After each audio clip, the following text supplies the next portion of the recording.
In the United States, there are states that are not famous for gold or oil, but instead operate another massive empire of equal scale, the industrial pork production industry.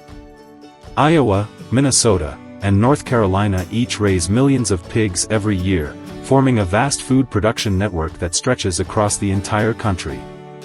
Yet few people realize that over just a few decades, this industry has completely transformed. More than 70% of small family farms have disappeared, giving way to large-scale industrial farming systems tightly controlled like modern production lines.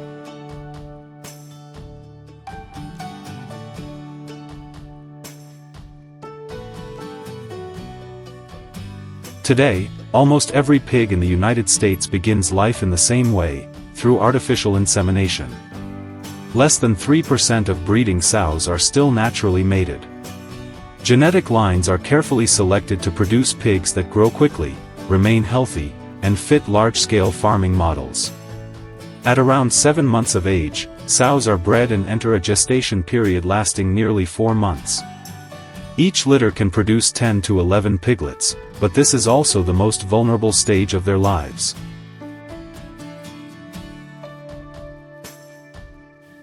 Newborn piglets are extremely sensitive to temperature. They cannot regulate body heat like adult pigs, so farrowing barns are specially designed with heat lamps and dedicated warm zones. Meanwhile, mother pigs require cooler environments to avoid heat stress. Many U.S. states have also introduced stricter regulations on crate size and sow confinement time to improve animal welfare conditions.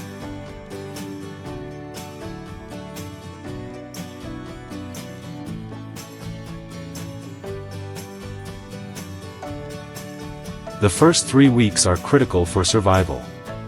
Piglets rely entirely on their mother's milk and receive continuous vaccinations to build immunity. However, once they become strong enough, they are quickly pushed into the intense growth cycle of modern livestock production. Within just 6 months, a pig must grow from a few kilograms at birth to over 120 kilograms in order to reach market weight on time.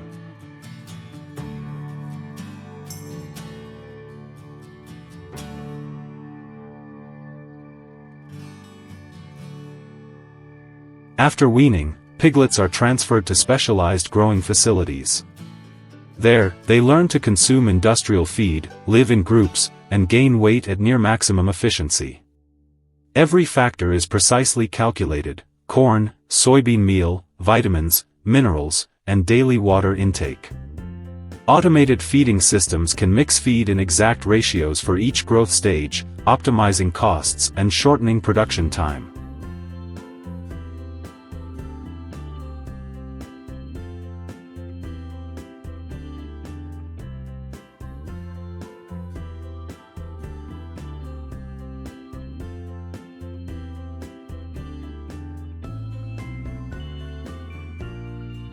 This model has become so efficient that it has nearly replaced traditional farming entirely. Instead of one farm handling all stages, each facility now focuses on a single task: breeding, raising piglets, or fattening. This reduces investment costs, improves disease control, and keeps the supply chain running continuously year-round. But behind this speed lies enormous environmental pressure.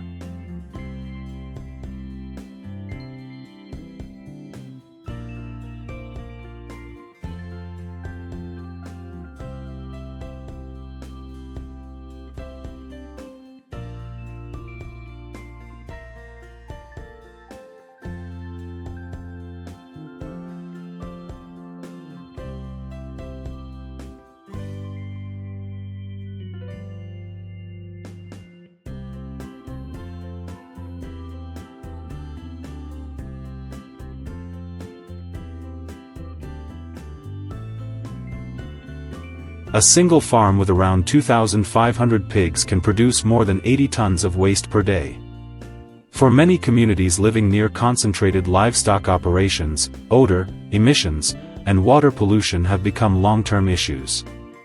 Some studies even suggest that people living near industrial farms face higher risks of heart disease and respiratory problems than average.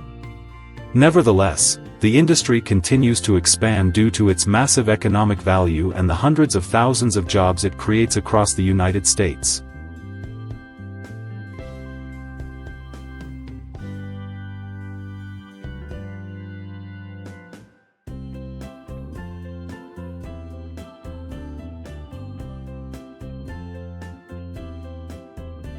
Once pigs reach standard market weight, their journey on the farm ends and another system begins, the processing plant. Each year, more than 129 million pigs enter industrial processing lines. From CO2 stunning and cleaning to splitting and chilling, every step is carried out at extremely high speed while maintaining consistency.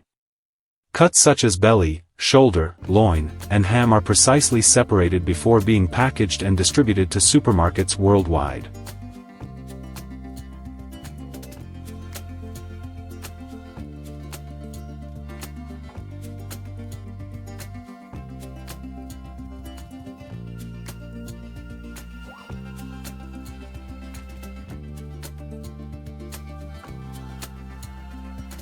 Beyond fresh meat, a large portion of production also goes into further processing. Bacon is injected with brine, smoked in industrial ovens, and pressed into uniform blocks to create nearly identical slices. Sausages are also produced on high-speed lines, where tons of meat are ground, mixed with spices, and automatically stuffed within just a few hours. This level of optimization has made pork one of the largest food industries in the United States.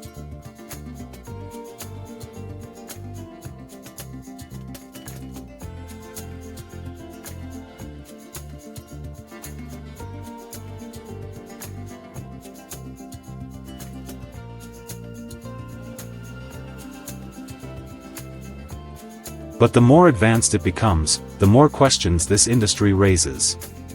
Is economic efficiency enough to justify environmental pressure, public health concerns, and ongoing debates about animal welfare? When livestock farming is no longer a traditional agricultural practice but a massive production machine, where will the boundary between profit and responsibility lie in the future?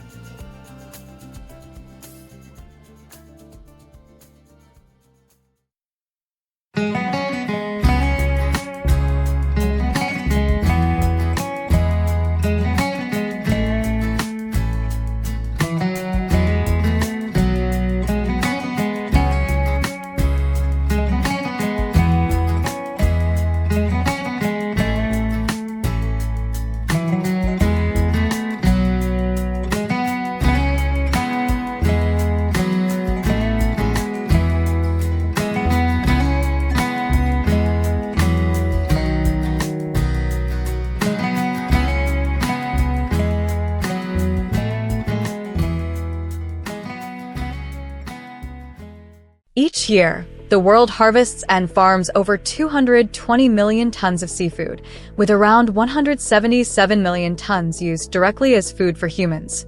Seafood not only provides essential protein for billions of people, but also supports the livelihoods of tens of millions of workers worldwide. As a result, the fishing industry has become an indispensable part of the global ocean economy and culinary culture. In today's journey, we will explore impressive fishing methods and remarkable moments from fishermen around the world.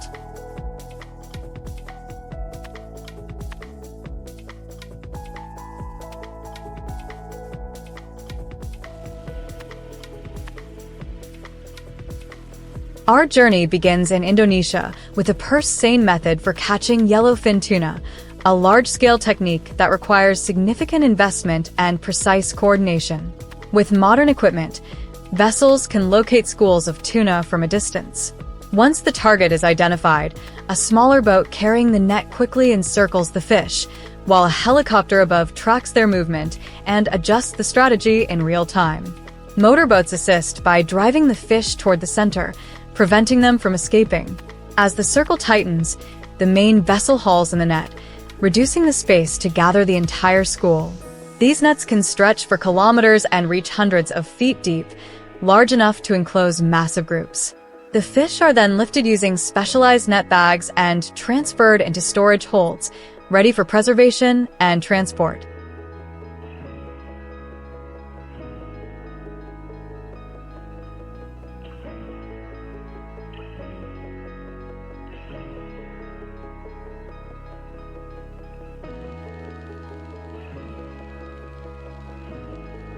Next, we head to the waters of Alaska, home to the king crab, one of the most valuable seafood species in the world.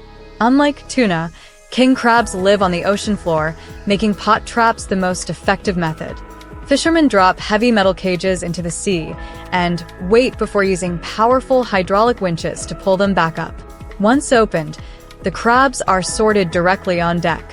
Only those that meet size regulations are kept, while smaller crabs and females are returned to the ocean to sustain the population. This process not only ensures economic value, but also supports long-term resource management.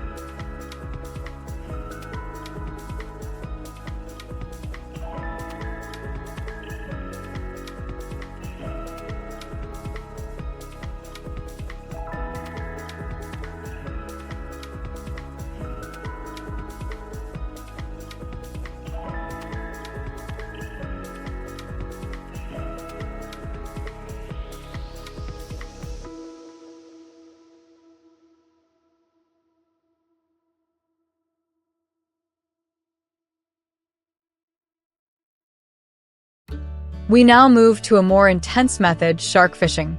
With an extremely sharp sense of smell, sharks can detect bait from miles away. As soon as the bait hits the water, they quickly approach and strike. Once hooked, sharks fight back fiercely, creating a tense struggle between humans and one of the ocean's top predators. However, due to global population decline, shark fishing is now restricted or banned in many countries to protect ecological balance.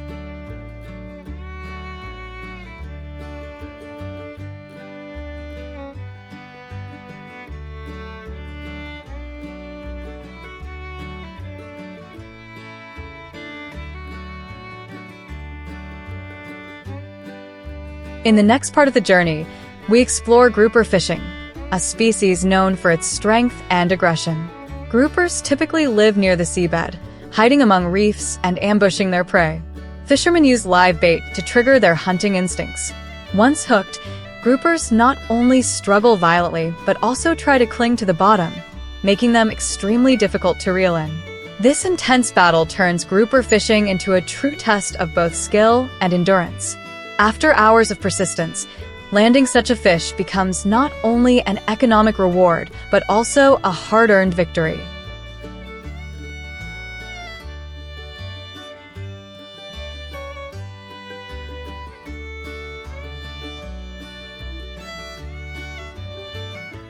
Equally important is lobster fishing using traps, a widely used and effective method. Fishermen lower traps to the seabed for several hours, allowing lobsters to crawl inside. The traps are then pulled up and the catch is sorted by size. Market-sized lobsters are kept and stored in tanks to maintain freshness. With their high market value, a single trip can generate significant income, especially in areas with abundant resources.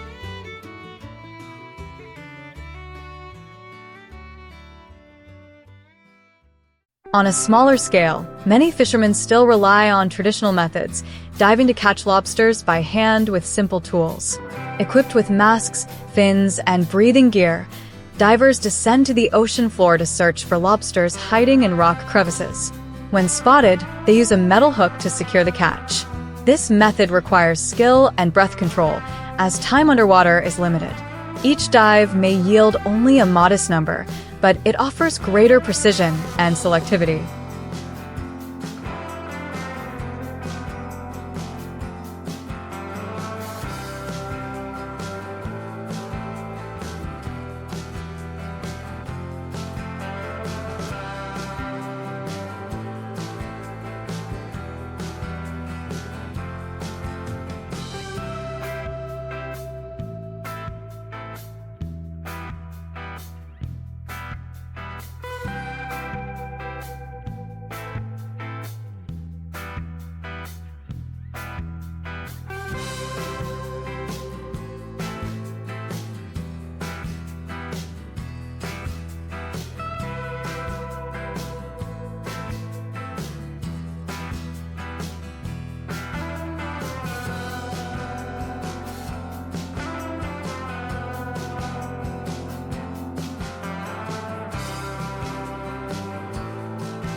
From modern vessels to traditional techniques, every fishing method reflects human adaptability, skill, and persistence in facing the ocean. In the end, what stands out is not just the yield or the technique, but the challenging journey to bring food back to land. Which method impressed you the most? Share your thoughts and don't forget to follow for more fascinating stories.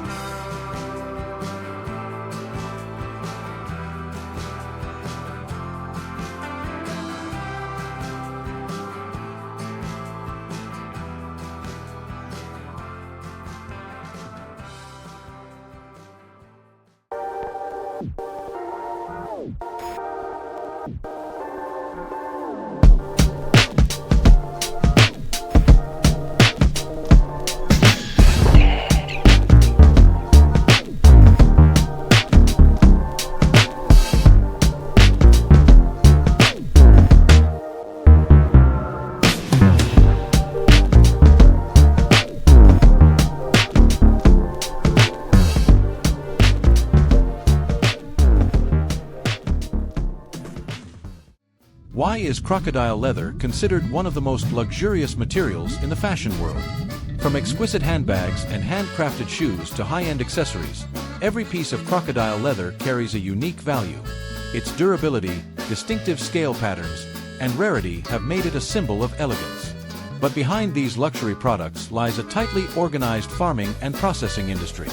So what exactly has turned crocodile leather into the soft gold of the global luxury industry?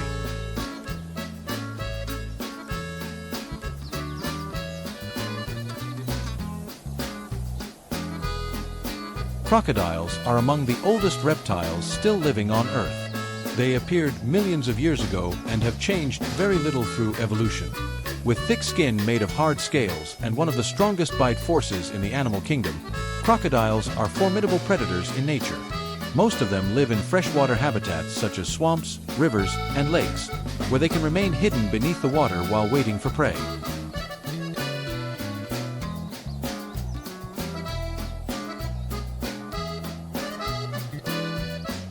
Today, to meet the demand for high-end leather, many countries have developed large-scale crocodile farms. Enclosures are built with strong high walls for safety and usually include a central water pool and dry areas where crocodiles can rest and bask in the sun.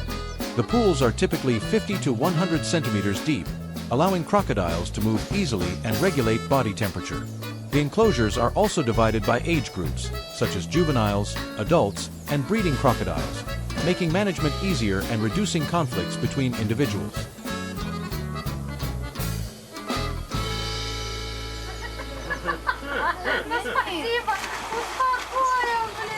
During the breeding season, female crocodiles dig nests in soft soil or sand to lay their eggs, then cover them with sand for protection.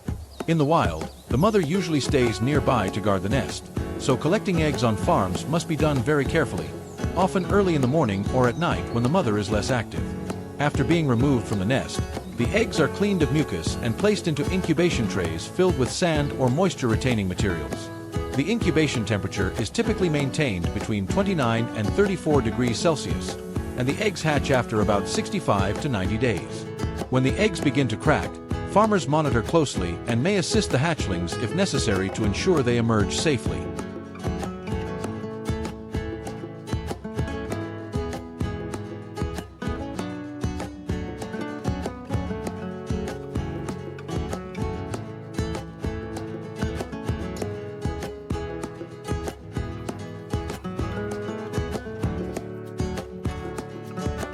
After hatching, the baby crocodiles are moved to separate tanks with clean water and stable temperatures.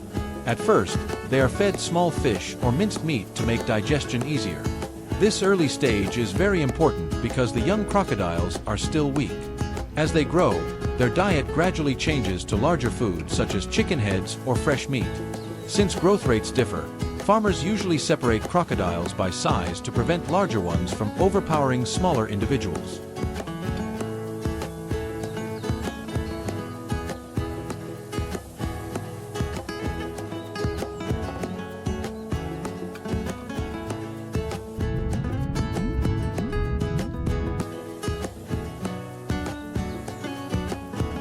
Although crocodiles have powerful digestion and can eat large meals, Feeding must be carefully controlled to avoid triggering aggressive behavior.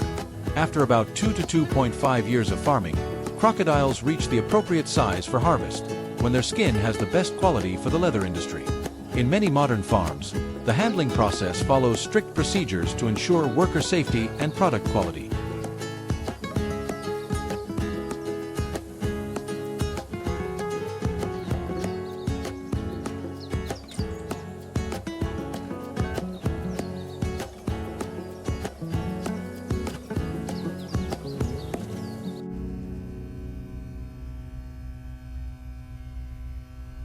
After being transported to processing facilities, the crocodiles undergo a careful skinning process. Technicians cut along marked lines to separate the skin from the meat without damaging the natural scale pattern. This step is critical because the value of crocodile leather depends greatly on the perfection of the scales. The meat is then processed separately, washed, cut into portions, and packaged for the food market. In many cuisines, crocodile meat is considered a unique ingredient with a distinctive flavor.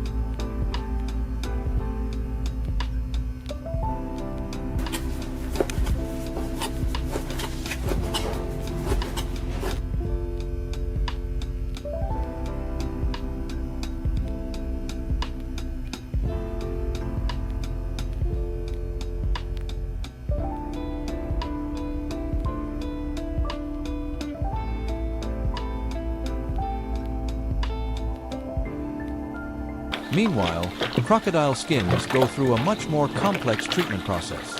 After cleaning, the skins are tanned, chemically treated, and dyed to create soft leather while preserving the natural scale structure. These prepared skins are then sent to workshops where artisans craft them into handbags, wallets, watch straps, and other luxury accessories.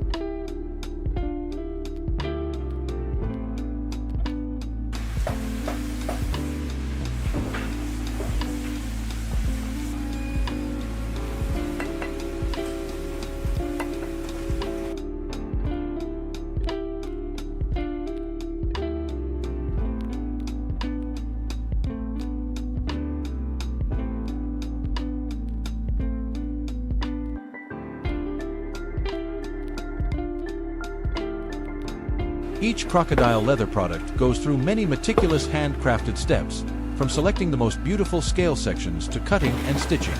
The combination of rare material and skilled craftsmanship has made crocodile leather a symbol of luxury. If you find this content interesting, please like and subscribe to see more fascinating videos. See you again.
Marine fishing activities take place both in nearshore and offshore areas, depending on the characteristics of each species and natural conditions. Fishermen use various types of fishing vessels with different capacities, combined with gear such as purse seines, trawls, and long lines to harvest marine resources.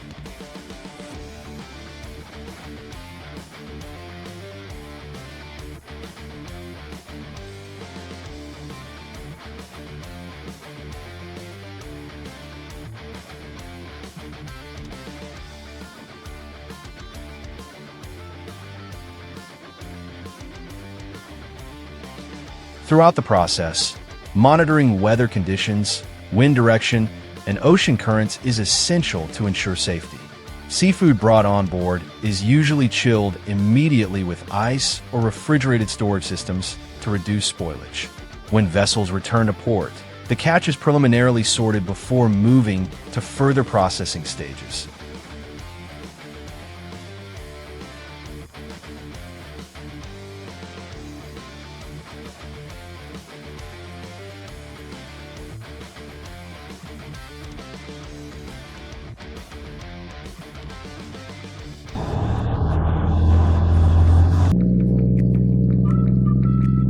Tuna is an oceanic species typically harvested in offshore waters, ranging in size from small to large individuals.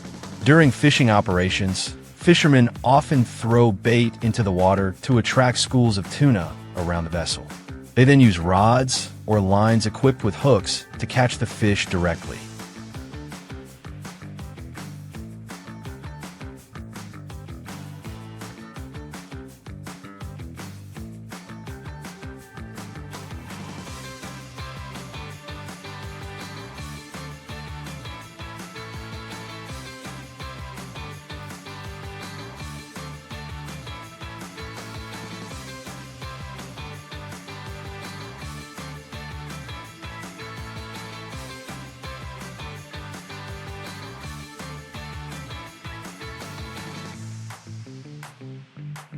When a fish takes the bait, the rod is jerked firmly to secure the hook in the fish's mouth. Pulling the fish on board requires both strength and technique to prevent it from slipping off. In some cases, purse seines are also used when large schools appear near the surface. Combining observation with quick action helps improve harvesting efficiency.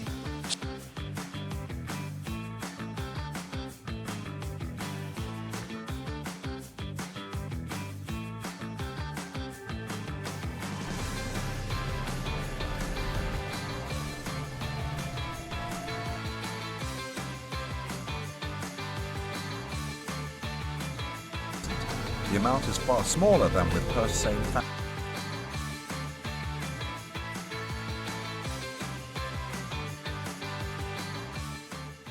Small pelagic fish, such as anchovies, herrings, and mackerel often form large schools near the surface, allowing for high catch efficiency in a short time.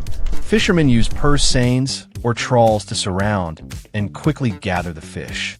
During peak seasons, the catch volume can be very high in a single operation. After being brought on board, the fish are iced or chilled to maintain freshness.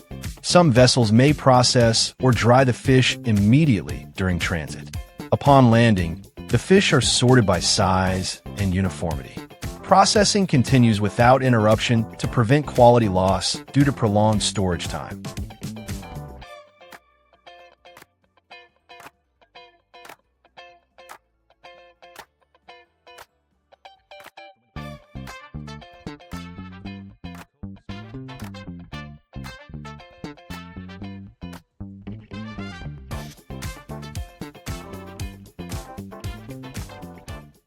Squid and octopus are more active at night, so fishing activities mainly occur under low light conditions. Fishermen use lighting systems to attract them near the vessel, then catch them using hooks or traps. Some vessels are equipped with high-powered lights to increase efficiency. Once on board, squid and octopus must be processed and chilled immediately to preserve freshness, as delays can quickly reduce quality. Upon returning to shore, the catch is sorted based on size, condition, and integrity. Processing is carried out quickly and continuously to avoid the effects of environmental temperature and extended storage time.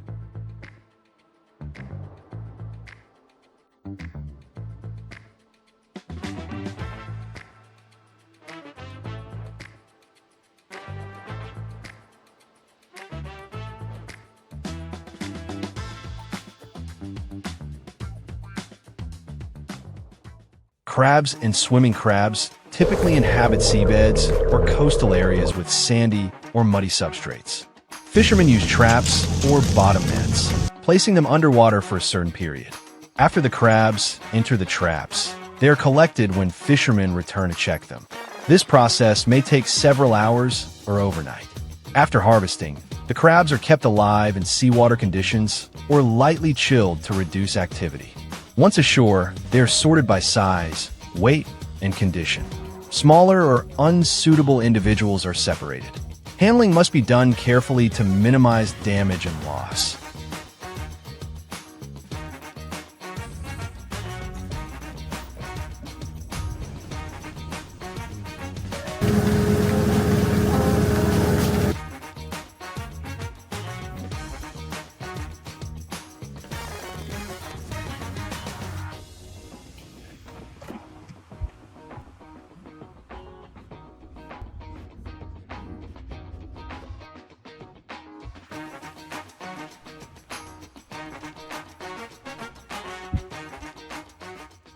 Large sea clams usually live in sandy or muddy seabeds and offshore depths where conditions are stable and natural food sources are abundant.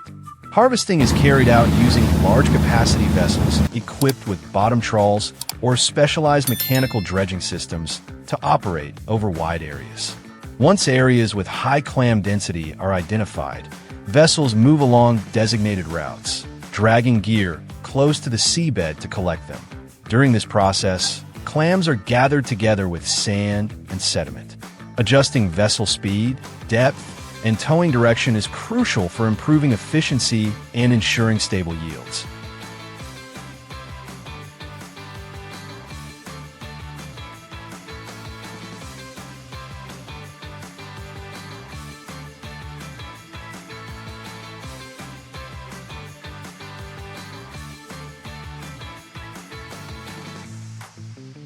Marine fishing involves various groups of seafood with different biological characteristics and behaviors. Each type requires specific harvesting and handling methods to achieve optimal efficiency. The process is closely associated with immediate cooling, preservation, and sorting after capture. Natural conditions such as weather, ocean currents, and fishing seasons directly influence the results. The use of modern equipment helps support more efficient and stable fishing operations.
The American bison has long been regarded as a symbol of the vast grasslands of North America.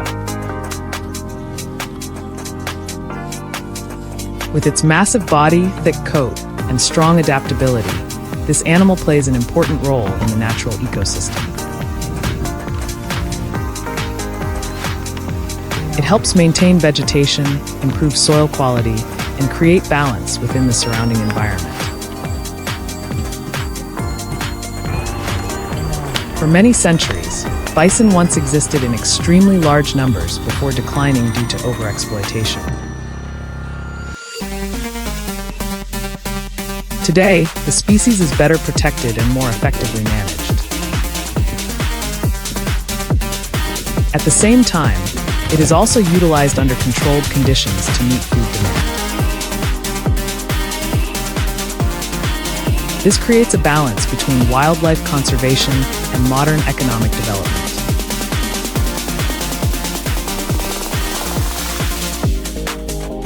Bison provide significant economic value across multiple industries.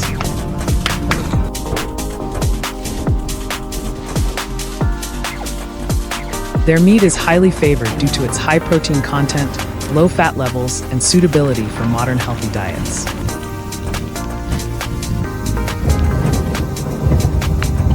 In addition, bison hides are extremely durable and widely used in fashion, furniture, and various consumer products. Other parts, such as bones and byproducts, are also utilized in different industrial applications. Thanks to this comprehensive use, the value of each individual animal is maximized.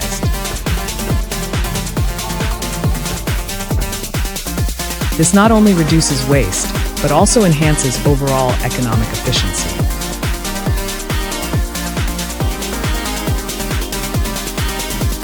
As a result, bison have become an important resource within the global food supply chain.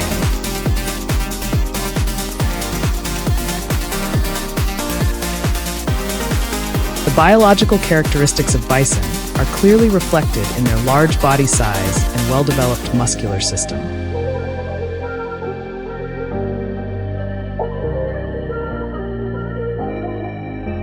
This structure enables them to adapt effectively to harsh natural environments, especially open grasslands.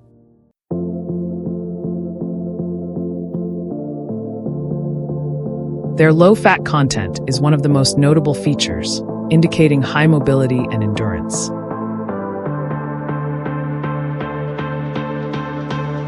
Additionally, their thick skin and dense fur provide protection against cold temperatures and strong winds.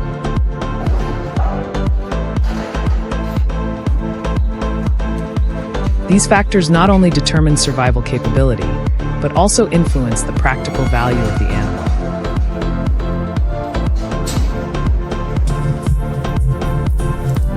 Understanding their physical structure and biological traits helps accurately assess the potential of each individual under farming or harvesting conditions.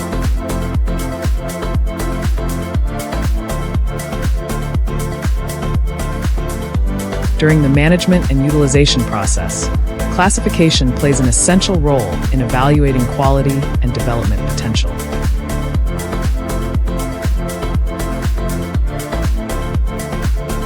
Individuals are typically categorized based on weight, age, and overall health condition.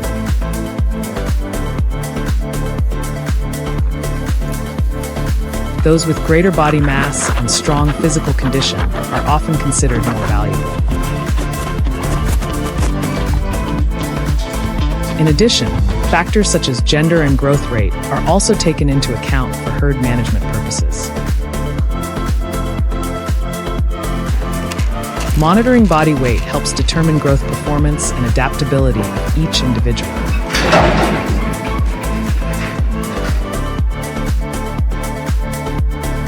This allows managers to make appropriate decisions to optimize efficiency and maintain a stable, high-quality bison population over time.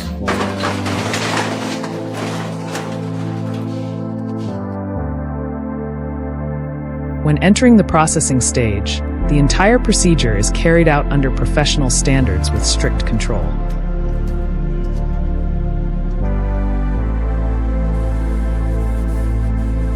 Bison are brought into a processing line where each step is performed continuously and in coordination between different sections.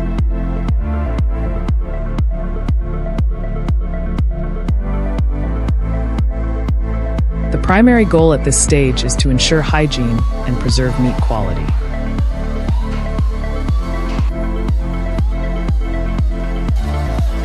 Operations are conducted quickly and accurately to minimize environmental impact.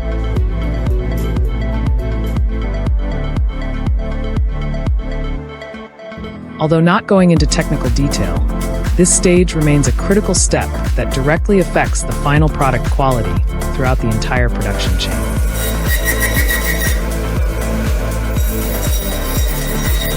After the initial processing stage is completed, the meat moves on to cutting and product finishing.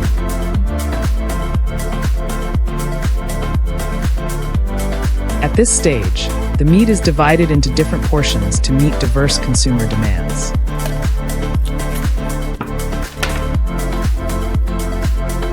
Each part is handled carefully to ensure consistency and maintain high commercial value.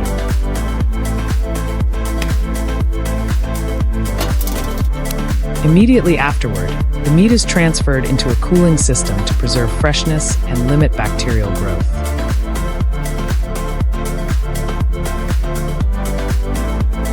The packaging process follows strict standards, allowing the product to be stored for longer periods and transported over long distances.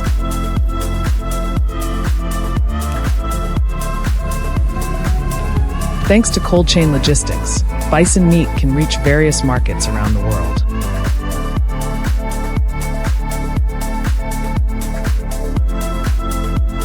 Overall, the entire process demonstrates that bison are not only a natural species, but also a key component of the modern food industry.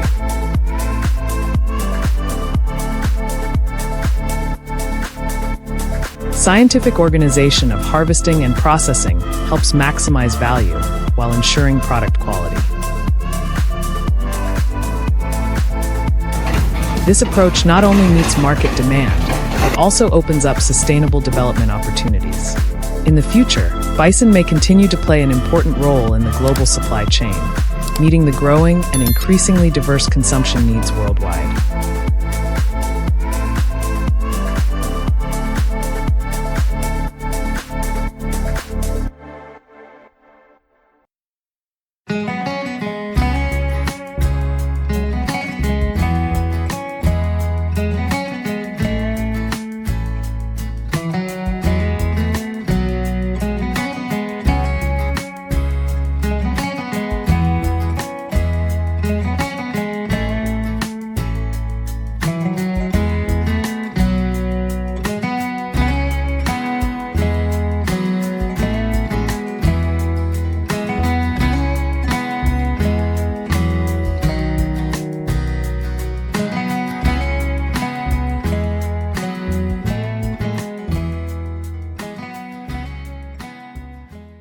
Each year, the world harvests and farms over 220 million tons of seafood, with around 177 million tons used directly as food for humans.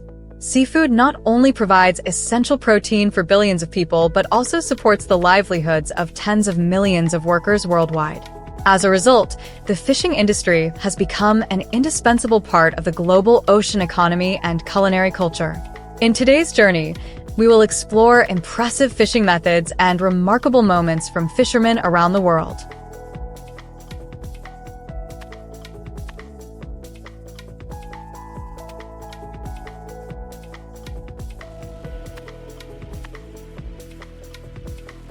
Our journey begins in Indonesia with the purse seine method for catching yellowfin tuna, a large-scale technique that requires significant investment and precise coordination. With modern equipment, vessels can locate schools of tuna from a distance. Once the target is identified, a smaller boat carrying the net quickly encircles the fish, while a helicopter above tracks their movement and adjusts the strategy in real time. Motorboats assist by driving the fish toward the center, preventing them from escaping. As the circle tightens, the main vessel hauls in the net, reducing the space to gather the entire school. These nets can stretch for kilometers and reach hundreds of feet deep, large enough to enclose massive groups. The fish are then lifted using specialized net bags and transferred into storage holds, ready for preservation and transport.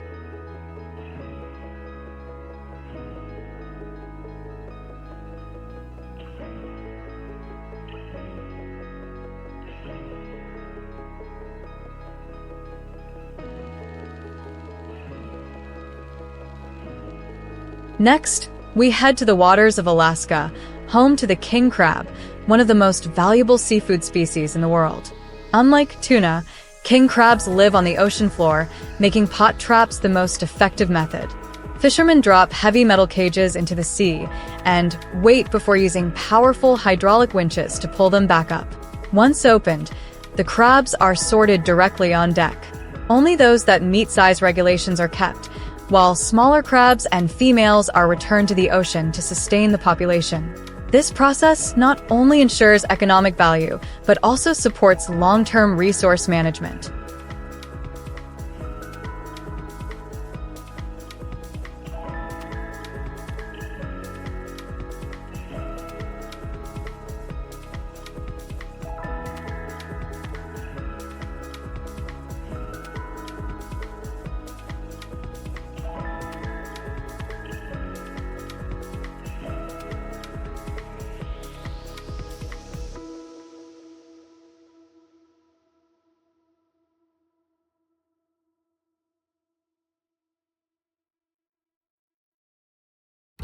We now move to a more intense method, shark fishing. With an extremely sharp sense of smell, sharks can detect bait from miles away. As soon as the bait hits the water, they quickly approach and strike. Once hooked, sharks fight back fiercely, creating a tense struggle between humans and one of the ocean's top predators. However, due to global population decline, shark fishing is now restricted or banned in many countries to protect ecological balance.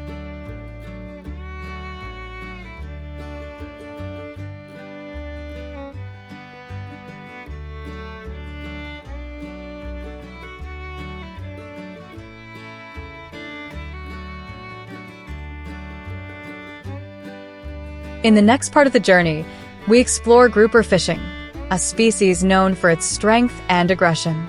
Groupers typically live near the seabed, hiding among reefs and ambushing their prey. Fishermen use live bait to trigger their hunting instincts. Once hooked, groupers not only struggle violently, but also try to cling to the bottom, making them extremely difficult to reel in. This intense battle turns grouper fishing into a true test of both skill and endurance. After hours of persistence, landing such a fish becomes not only an economic reward, but also a hard-earned victory.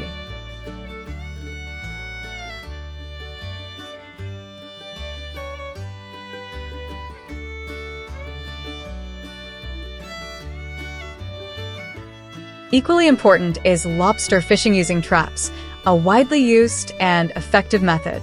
Fishermen lower traps to the seabed for several hours, allowing lobsters to crawl inside. The traps are then pulled up and the catch is sorted by size. Market-sized lobsters are kept and stored in tanks to maintain freshness. With their high market value, a single trip can generate significant income, especially in areas with abundant resources.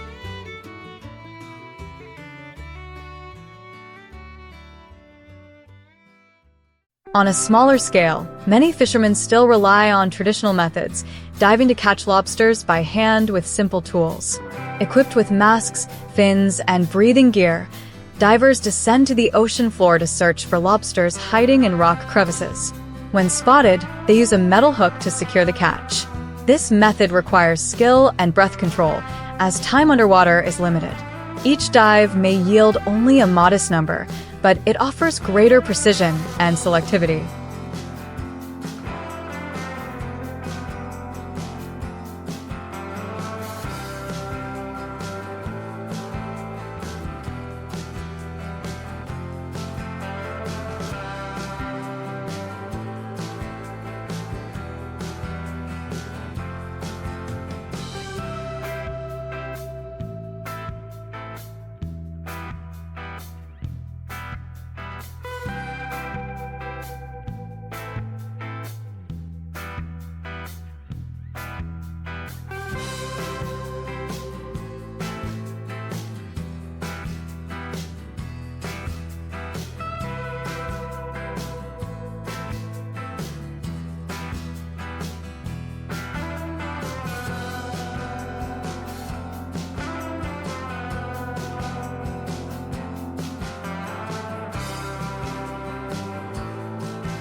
From modern vessels to traditional techniques, every fishing method reflects human adaptability, skill, and persistence in facing the ocean.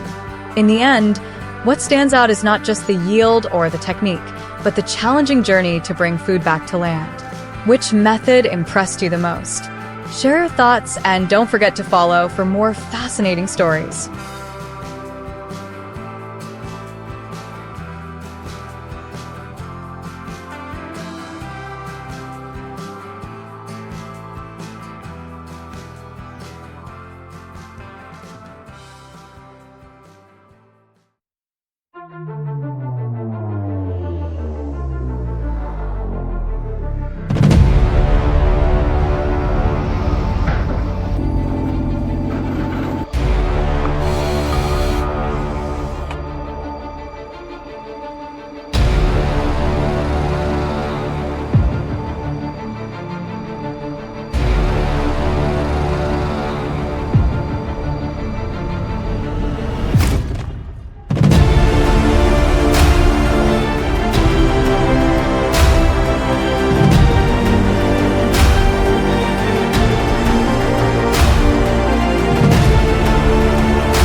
In recent decades, technology has quietly transformed the entire fishing industry.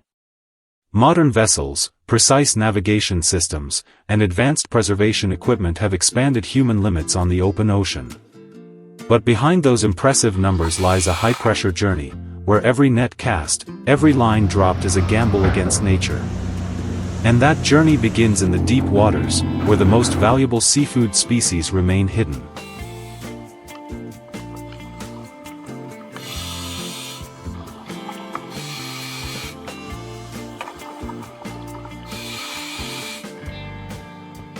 In the vast open ocean, swordfish has always been one of the most challenging targets to conquer. For many sport fishermen in the United States, this is not just another fish, it is a true test. They use specialized rods and lines designed to withstand extreme tension. But the moment the fish bites, everything changes instantly. The line goes tight, the water erupts, and from that moment on, the battle begins.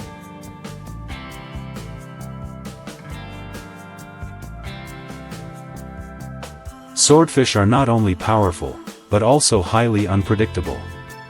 They burst forward at high speed, dive deep, then suddenly change direction, forcing fishermen to constantly adjust their drag. The struggle can last for minutes, sometimes even longer, before the fish begins to weaken. But the danger doesn't come from strength alone. The sword-like bill, perfect for hunting, can also become a dangerous weapon. There have been real accidents in the past when these fish reacted aggressively, turning the hunt into a high-risk encounter. But if swordfish represents a direct confrontation, large-scale fishing tells a completely different story. In deep waters, fishermen deploy longline systems stretching hundreds of meters. As the lines are hauled in, each section grows heavier, almost as if the entire ocean is being pulled onto the deck. Every movement must be fast and precise. The moment fish are brought on board, they are processed and chilled immediately to preserve quality.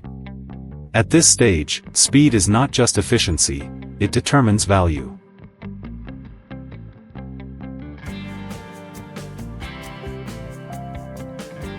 Among the many harvested species, halibut stands out.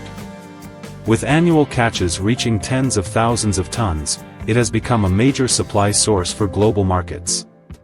Fishing vessels typically depart from the United States, Canada, and Iceland, regions known for ideal conditions.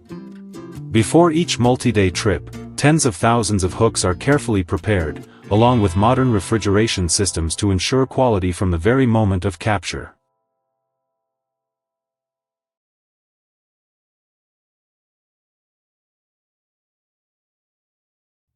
Halibut live at depths ranging from 30 to over 200 meters, a cold and stable environment. Once hauled up, fish that meet size standards are processed immediately on deck and stored at low temperatures. After reaching port, they move through a strict processing chain, sorting, filleting, packaging, or kept whole. High-quality products are often exported to demanding markets like Japan and South Korea, where even the smallest detail can impact final value.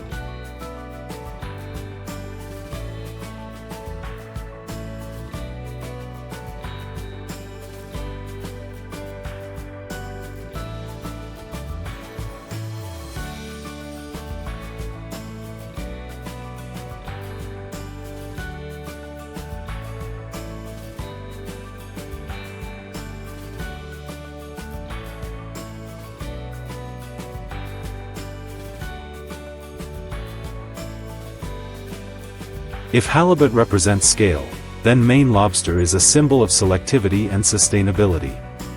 Each year, tens of thousands of tons are harvested, generating enormous economic value. But what makes it unique lies in how it is caught. At dawn, boats leave the harbor carrying hundreds of traps marked by buoys. These traps are not just for catching, but for protecting long-term resources.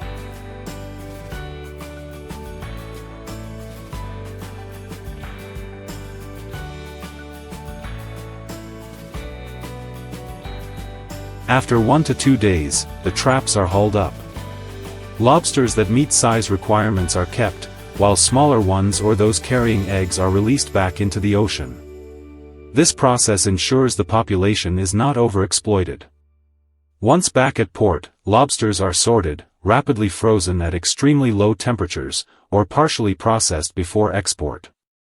Behind each lobster is a tightly controlled system, where value lies not only in the product, but in sustainability.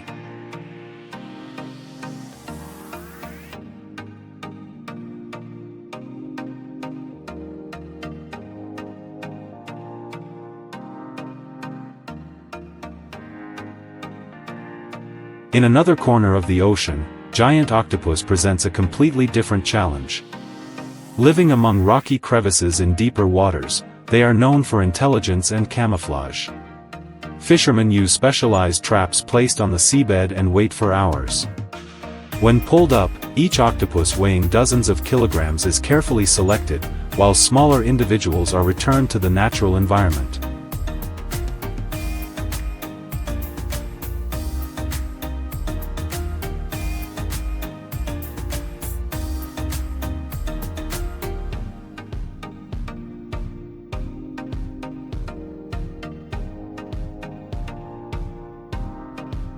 From the depths of the ocean to the dining table, the journey of each seafood product is a combination of technology and experience.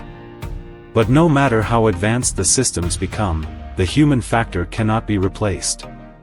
Amid waves and pressure, fishermen continue to work tirelessly at sea, facing the true limits of nature. And perhaps what they bring back is not only valuable seafood, but a testament to human resilience against the vast ocean.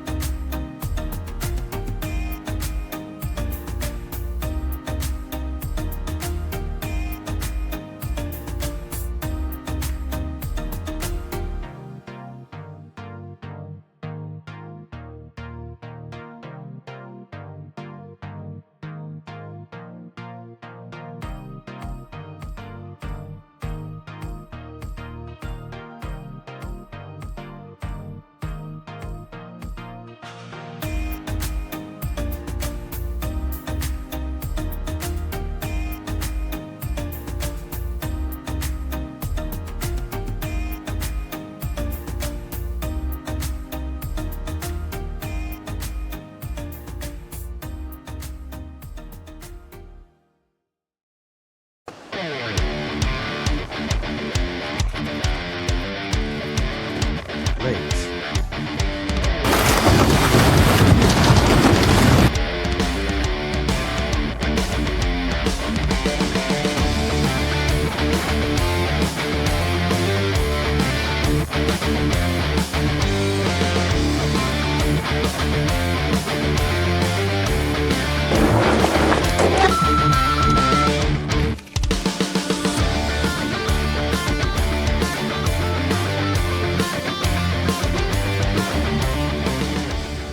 Hundreds of massive fish burst out of the water at once like a barrage of bullets, creating chaos along rivers across the American Midwest.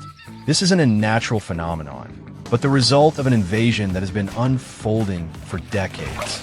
Asian carp, the #1 threat to local ecosystems, once haunted fishermen and riverside communities. But then, an unexpected turning point emerged. A new industry took shape, turning what was once considered trash fish into a multi-billion-dollar opportunity.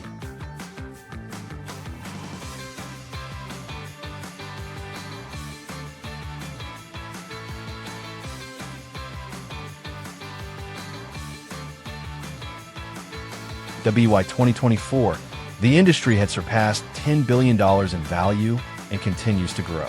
So what transformed an ecological threat into floating gold? Asian carp, including grass, bighead, silver, and black carp, are not native to the United States. They were introduced in the 1970s to help clean catfish ponds.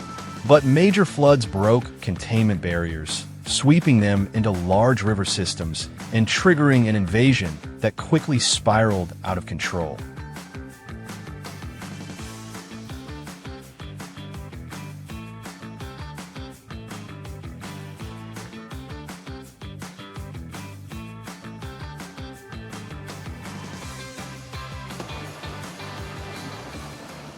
With no natural predators, their population exploded exponentially. A single female can lay over 1 million eggs each season. Juveniles grow rapidly, consuming vast amounts of plankton, the primary food source for native fish. The result is a disrupted food chain and a steep decline in traditional fish populations. In the Illinois River, Asian carp now make up over 70% of the total biomass, nearly dominating the entire ecosystem.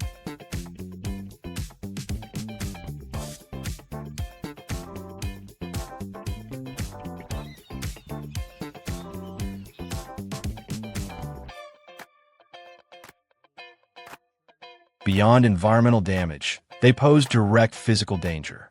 Silver carp are extremely sensitive to sound. When startled, they can leap out of the water at speeds of up to 30 kilometers per hour, weighing between 10 to 15 kilograms. A single collision can cause serious injuries, even broken bones. Many boaters and jet skiers have ended up hospitalized after being struck by these flying fish.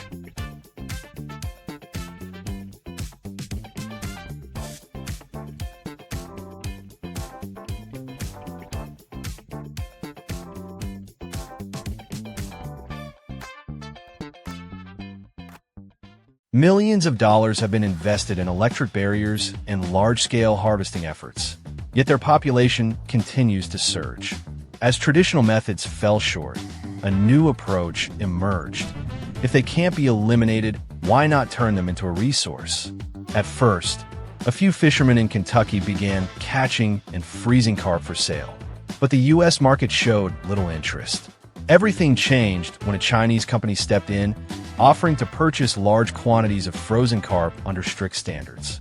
The Asian market, where carp is a staple food, opened a new door. From that point on, Asian carp became a valuable export commodity.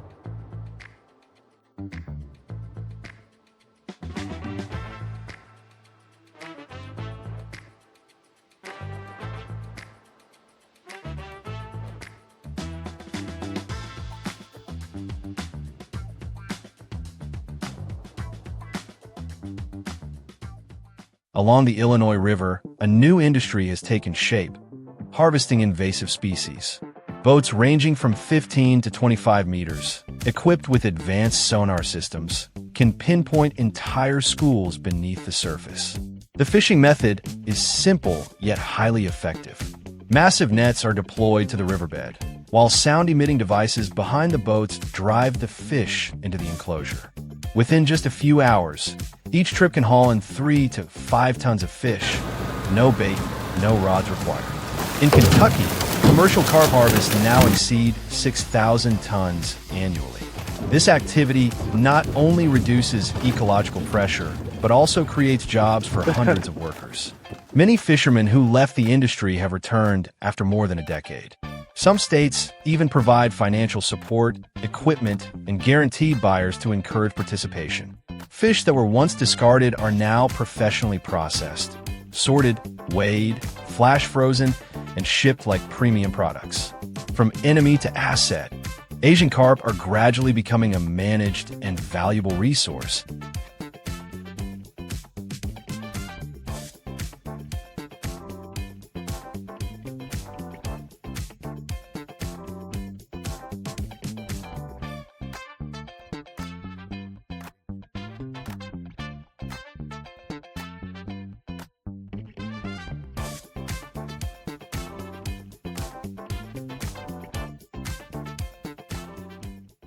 At the same time, aquaculture models are expanding. In Louisiana, Mississippi, and Tennessee, farms are adopting semi-closed pond systems spanning 4 to 6 hectares, using water filtration and recirculation technology along with biological barriers to prevent escape. This approach balances economic use with invasion control.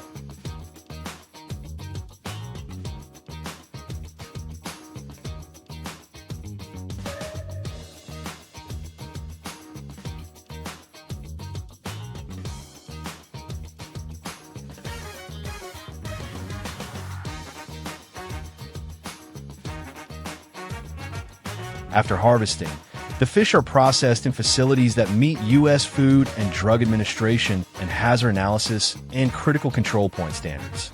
They are turned into IQF frozen fillets, surimi, or extracted into collagen, gelatin, and oil. Despite meeting high standards, American consumers still show limited demand, while international markets value them as a high-quality food source. From the rivers of the southern United States, Asian carp have become a link in the global supply chain, and the harvest-to-manage strategy is gradually transforming a crisis into a sustainable economic model, creating jobs, generating stable income, and helping restore ecosystems.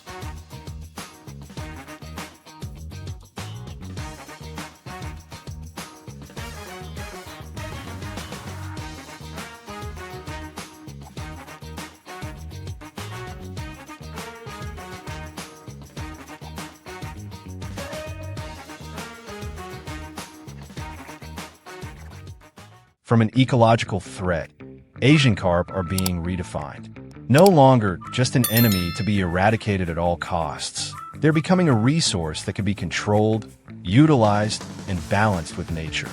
The real question is no longer how to eliminate them entirely, but how far humans can take this opportunity, and whether this could become a future model for managing invasive species worldwide.